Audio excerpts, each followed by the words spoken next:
बिस्मिल्लाहिर्रहमानिर्रहीम, अस्सलाम वालेकुम। मैं हूं मखदूम शहाबुद्दीन। 7 फरवरी 2026 हफ्ते का दिन। नाज़रीन कराम, ये वीडियो इंतहाई अहम है। ये वीडियो इसलिए अहम है क्योंकि कल पाकिस्तान के दारुल हुकूमत इस्लामाबाद की एक इमाम बारगाह पर एक हमला हुआ, लेकिन इस हमले के बाद कई मजीद हमले पाकिस्तान पर और पाकिस्तान के नजरियात पर पिछले कुछ घंटों के अंदर हुए हैं। बहुत से सवालात उठ रहे हैं। एक जानिब तो जो खुदकुश हमला आवर था, इसका शनाख्ती कार्ड मिला है। इसके शनाख्ती कार्ड मिलने पर बहुत से शकूक व शुबहात ने जन्म ले लिया है। फिर जब इस शख्स के शनाख्ती कार्ड से इसकी डिटेल्स हासिल करके इसके इलाके पर छापा मारा गया तो वहां से कुछ लोग तो गिरफ्तार हुए, लेकिन वहां पर पाकिस्तान के कानून नाफिज करने वाले इदारों पर हमला हुआ। यानी हमला जो है वो जो दूसरी साइड से हुआ वो प्लान्ड था। इस वक्त सूरत हाल मजीद पेचीदा होती जा रही है और ये यासिर नामी शख्स कौन था, इसके हवाले से कुछ चौंका देने वाले इंकशाफात हैं, कुछ ऐसे सवालात जिनके जवाबात जानना बहुत ज़्यादा ज़रूरी है। मैं सारी डिटेल्स आपके सामने रखता हूं, लेकिन दरख्वास्त वही है कि हमारे इस चैनल को भारत, अफगानिस्तान और पाकिस्तान मुखालिफ मुतअद्दिद अकाउंट्स की तरफ से रिपोर्ट किया जा रहा है। इस रिपोर्टिंग का असर ज़ाहिल करना आपके हाथ में है। इस वीडियो को लाइक करें, एक के बजाय ज़्यादा से ज़्यादा कमेंट्स करें, और अगर हो सके तो इस वीडियो को आपने मुख्तलिफ व्हाट्सएप ग्रुप्स जो है उनमें शेयर भी करना है। सबसे पहले तो मैं आपको यह बता दूं कि इस्लामाबाद में इमाम बारगाह पर खुदकुश हमले के शवाहिद जो हैं वो जमा कर लिए गए हैं। पुलिस राय के मुताबिक कानून नाफिज करने वाले इदारों की जानिब से शवाहिद जमा करने के लिए नेशनल फोरेंसिक एजेंसी और नादरा की मदद हासिल की गई है।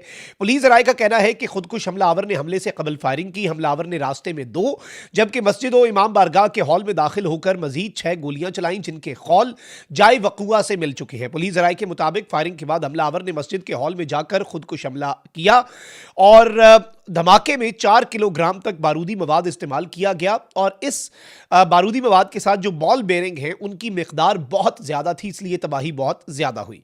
अब इस सब के अंदर शहादतों की तादाद जो है उसमें तो मुसलसल अनफॉर्चुनेट सी बात है, इजाफा होता जा रहा है। लेकिन उससे भी ज़्यादा तशवीशनाक चीज़ क्या है वो ज़रा हम पहले समझ लेते हैं। इंपॉर्टेंट चीज़ पहले जो आ रही है सामने नाज़रीन इकराम, वो तो यह है कि इस शख्स का जो ID कार्ड है वो मिल गया जाए वकुआ से। अब इस ID कार्ड के मिलने पर बहुत से सवालात हो रहे हैं।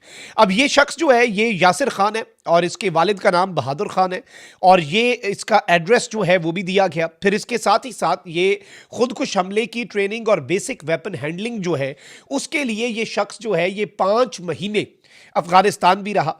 अब इसके ID कार्ड पर हमें बहुत सी चीज़ें जो हैं वो मिली हैं, और इसका ID कार्ड जो है वो इशू कब हुआ ये बड़ा इंपॉर्टेंट है, क्योंकि एक जानिब तो इसके ID कार्ड के मुताबिक इसकी एज जो है वो सामने आई, लेकिन डेट ऑफ बर्थ इसकी 1 जनवरी 2000 सन 2000 डाली गई, लेकिन इसका ID कार्ड जो है वो इशू होता है 12 अप्रैल 2025, यानी पिछले साल। 18 साल का होने के बाद इसने 5-6 साल अपना ID कार्ड नहीं बनवाया।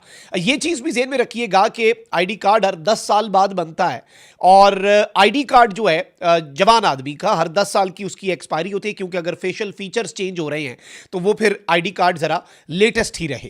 अब यहां से असल कहानी शुरू होती है, जिस पर हम आते हैं बाद में, लेकिन पहले जो इस शख्स के पीछे पूरे एरिया के अंदर छापे छुपे मारे गए वहां से जो गिरफ्तारियां हुई है उन पर आते हैं। लेकिन ये ID कार्ड वाली बात आपने ज़हन में रखनी है, क्योंकि इस पर तनकीद हो रही है कि पास इसके ID कार्ड मिला कैसे, सब कुछ तबाह हो गया तो ID कार्ड कैसे मिल गया। नाज़रीन इकराम, पहले मैं आपको यह बता दूं कि पेशावर में हमलावर के घर पर छापा मारा गया। छापे के दौरान उसके 2 भाई बहनोई और एक खातून को गिरफ्तार किया गया। तफ्तीशी सराय के मुताबिक जाए वकुआ से खुदकुश बमबार का जो शनाख्ती कार्ड मिला, शनाख्ती कार्ड की बुनियाद पर हमलावर की शनाख्त हुई, और फिर उसका मुस्तकिल पता बास कॉलोनी शेरो जंगी 4 सद्दा रोड पेशावर दर्ज हुआ, जबकि मौजूदा पता गंज मोहल्ला काजियान पेशावर बताया गया। तफ्तीशी हुकाम ने बताया कि खुदकुश हमलावर जो है वो अफगानिस्तान से ट्रेंड था। अब यहां पर इंपॉर्टेंट चीज यह नाज़रीन कराम कि पुलिस ने पेशावर और नौशहरा में हमलावर के मुमकिना नेटवर्क और सहूलतकारों की निशानदही और गिरफ्तारी के लिए छापों का आगाज किया, लेकिन इसके साथ अब हमें जो इत्तलात आ रही हैं वो बड़ी तशवीशनाक है। सबूक सैयद है जी जर्नलिस्ट, उन्होंने एक क्लेम किया है। वो कहते हैं कि तलात के मुताबिक नौशहरा में पुलिस और इंटेलिजेंस टीम पर हमला हुआ है और सब इंस्पेक्टर शहीद हुए हैं। इस्लामाबाद में जामे मस्जिद खदीजतुल कुबरा पर होने वाले खुदकुश हमले के बाद की जाने वाली तहकीकात और सर्च ऑपरेशन के दौरान सुबह खैबर पख्तूनख्वा के जिला नौशहरा के इलाके हकीमाबाद में इंटेलिजेंस और पुलिस टीम पर हमला हुआ, जिसके नतीजे में पुलिस का एक सब इंस्पेक्टर शहीद हो गया जबकि एक इंटेलिजेंस एहलकार जख्मी भी हुआ। मौसूल होने वाली तलात के मुताबिक कार्रवाई के दौरान एक हमलावर जिसे गिरफ्तार करने की कोशिश की जा रही थी हलाक हो गया।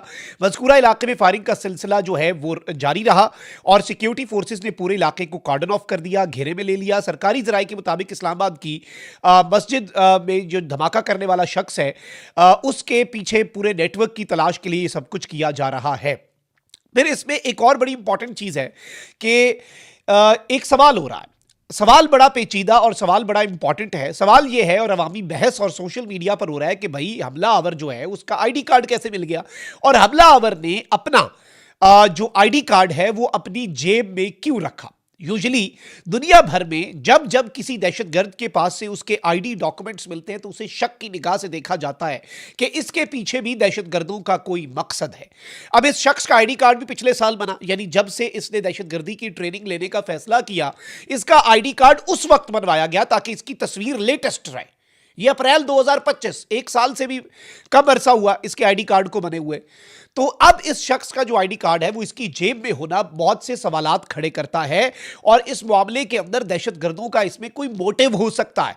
देखिए इससे पहले नॉर्मली शनाख्त किस तरह से की जाती थी खुदकुश हमलावरों की। अब यहां पर मामला जो है नाज़रीन किराम वो पेचीदा इस तरह से होता है कि इस शख्स जो है यूजुअली तो ये होता था कि खुदकुश हमलावर का सर मिल गया, उसकी सर्जरी करके फेशियल फीचर्स नादरा के रिकॉर्ड से मैच किए, कहीं पे उसका कोई हाथ क्योंकि चीथड़े उड़ जाते हैं, पीसेस जो हैं वो दूर दूर गिर जाते हैं, ये नहीं कि पूरा ख़त्म हो जाता है, सर कहीं पे गिर जाता है, कोई और चीज़ कहीं पे गिर जाती है क्योंकि खुदकुश मवाद जो है वो जो बॉम्ब है वो उसके सबसे ज़्यादा करीब होता है, उसने तो अपने आप के अपने साथ लगाया होता है। तो ये जो इसके पास कभी उनका हाथ मिल जाता था खुदकुश हमलावर का तो उससे उसके फिंगरप्रिंट्स जो हैं वो नादरा के रिकॉर्ड से मैच करने की कोशिश की जाती थी।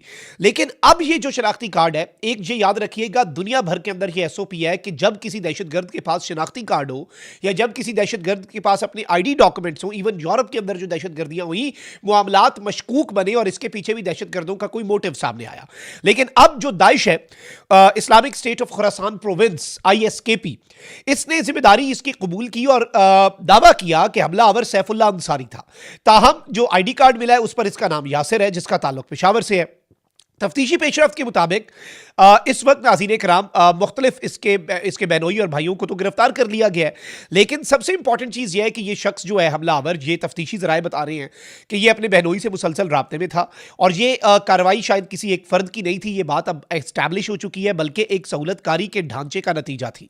और इस सब के अंदर यासिर मई के महीने में अफगानिस्तान गया, जून में वापस आया, जून ही में वो बाजौड़ गया जहाँ उसने एक नई सिम एक्टिवेट की। तफ्तीशी रिकॉर्ड के मुताबिक 27 जून से अक्टूबर तक वो बाजौड़ में मुकीम रहा, जिसके बाद वो हकीमाबाद शहरा मुंतकिल हुआ। यही वो दौरानिया है जिसे सिक्योरिटी माहिरीन रेडिकलाइजेशन और ऑपरेशनल तैयारी का मरहला करार दे रहे हैं। पुलिस राय के मुताबिक एक और तशवीशनाक इंकशाफ यह है कि इस हमलावर ने 2 फरवरी को इस्लामाबाद की इमाम बारगाह की रैकी की थी। इसका मतलब है कि हदफ का इंतखाब, निगरानी और मनसूबाबंदी कई दिनों बल्कि हफ्तों से जारी थी। और शनाख्ती कार्ड की बात जो है नाज़रीन कराम वो ये समझ आती है कि अंदरूनी मुल्क सफर के दौरान शनाख्ती कार्ड साथ रखना अब एक मामूल की बात है क्योंकि इस्लामाबाद में नाके बहुत ज्यादा हैं, खासतौर पर ऐसे हालात में जब मुख्तलिफ नाकों और चेक पोस्टों से गुजरना पड़ता हो। मजीद ये कि खुदकुश धमाकों में तमाम अशिया जो हैं उनका मुकम्मल तौर पर जल जाना लाजिम नहीं होता। फ्रांसिक शवाहिद की तारीख गवाह है कि शनाख्ती दस्तावेजात, सिम कार्ड्स और दीगर अशिया अक्सर जुजवी या मुकम्मल हालत में मिलती रहती हैं। खुदकुश हमलावरों से दुनिया भर के अंदर कभी सिम कार्ड्स भी मिल जाते हैं पास से और ऐसी चीजें होती हैं या तो कंप्लीटली सही हालत में मिल जाती हैं, मैंने आपको बताया पीसेज उड़ते हैं ना, पूरा सर उड़ के कहीं चला गया, टांग उड़ के कहीं चली गई, हाथ उड़ के कहीं चला गया। और ये मफरूजा के खुदकुश हमलावर जो है वो इस तरह से उसने आईडी कार्ड क्यों रखा, एक वजह तो ये हो सकती है और ऊपर से ऑब्वियसली इसमें डुअल आइडेंटिटी जो है उसकी भी एक चीज़ जो है वो सामने आ सकती है। फिर इसमें ऑल्दो प्रोपेगेंडा का एलिमेंट जो है वो बहुत ज़्यादा किया जा रहा है कि भाई शनाख्ती कार्ड जो है वो कैसे बच गया, शनाख्ती कार्ड कैसे बच गया, इसके हवाले से बहुत सी चीज़ें सामने आ रही हैं। लेकिन पाकिस्तानी शनाख्ती कार्ड जो है वो PVC और PET कॉम्पोजिट से बनता है और ये जो मवाद है ये वैसे भी आग नहीं पकड़ता बल्कि ये पिघलता है और खुदकुश हमले जो होते हैं उनमें हरारत गैर मसावी होती है, झटका और शार्पनल मुख्तलिफ जावियों में बिखरते हैं, जिस्म मुकम्मल तौर पर नहीं जलता। आपने देखा होगा कि इसमें पीसेज हो जाते हैं खुदकुश हमलावर के जिस्म के भी। और दर्जनों खुदकुश हमलों में दुनिया भर में मोबाइल सिम्स, घड़ियां, बेल्ट, बिल्कुल जूते तक जो हैं वो सही मिलते आए हैं इससे पहले भी। तो आईडी कार्ड का मिलना, आईडी कार्ड का इसके पास होना सवालात खड़े करता है। उसका एक तो जवाब यह है कि इसमें कोई दहशतगर्दों की साजिश है। दूसरा एलिमेंट ये हो सकता है कि भाई मुल्क के अंदर सफर के लिए किसी नाके पे रोका तो दिखा दिया आईडी कार्ड और आगे निकल गए। और इसी में मामला जो है वो पेचीदा होता है और ये मामला मशकूक भी होता है। सो लेट्स सी कि क्या सूरत हाल है। लेकिन ये देखिए प्रोपेगेंडा, एक 5th जनरेशन के जो वार है ना, मैंने इब्तदाई में कहा था कि एक हमला हुआ इमाम बारगाह में, उसके बाद इस तरह के हमले करके और इस हमले को मशकूक बना के शायद किसी इसे इनसाइड जॉब इवन तक करार देने वाले एलिमेंट्स जो है वो सामने आ गए कि आईडी कार्ड मिल गया, आईडी कार्ड मिल गया। अलबत्ता इस हवाले से मैंने काफी डिटेल्स आपके सामने रखी और अगर आप ये क्रॉस वेरीफाई करना चाहें तो रिसर्च का एक ऑप्शन अवेलेबल होता है। लेकिन हमने इन हमलों के बाद जो उठने वाले 5th जनरेशन वॉर के हमले हैं उन पर भी काम करना है और उन्हें असल में नाकाम बनाना बड़ा जरूरी होता है कौम के लिए। अल्लाह निगहबान, पाकिस्तान जिंदाबाद।